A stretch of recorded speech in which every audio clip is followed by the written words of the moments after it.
আমাকে হইতেই হবে, কারণ আমি জব্বারকে কথা দিয়ে আসছি। জব্বার আমাকে বলছে যেই কাজ শুরু করবা মাঝখানে যত বাধা বিপত্তি আসুক মাঝখানে সেই কাজ বন্ধ করা যাবে না, সেটা শেষ দেখে ছাড়তে হবে। এই জব্বারটাকে? জব্বারকে তুমি চিনো না? না।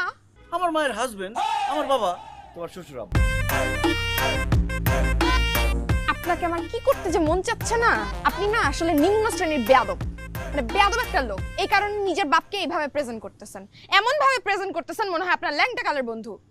কথা কিন্তু একদম ভুল বলো নাই, সত্যি আমরা ল্যাংটা কালের বন্ধু। তার ল্যাংটা কালের বন্ধু আমি না, কিন্তু আমার ল্যাংটা কালের বন্ধু কিন্তু সে।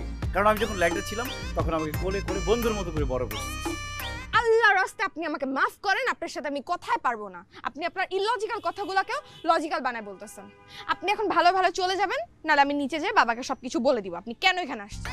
তুমি তো বাবাকে গিয়ে সবকিছু বলতে পারবো না, কারণ তোমার হাত পা সব বাঁধা। হাত পা সব আমার খোলা আছে, এই যে আমার হাত খোলা, এই যে আমার পা খোলা।